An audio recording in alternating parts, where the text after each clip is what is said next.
Hello viewers, in this video I'll show how to fix Messenger waiting for network problem. Let's see how to fix this problem. Go to phone setting, scroll down, click on app management, click on app list, scroll down,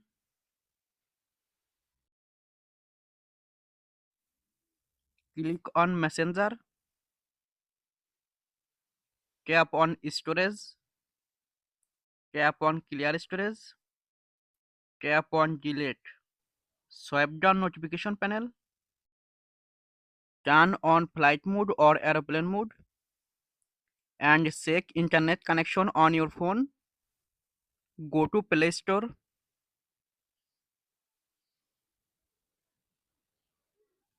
click on search bar, search messenger, search messenger,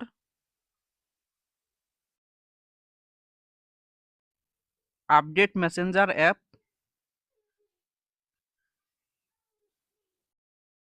go to messenger,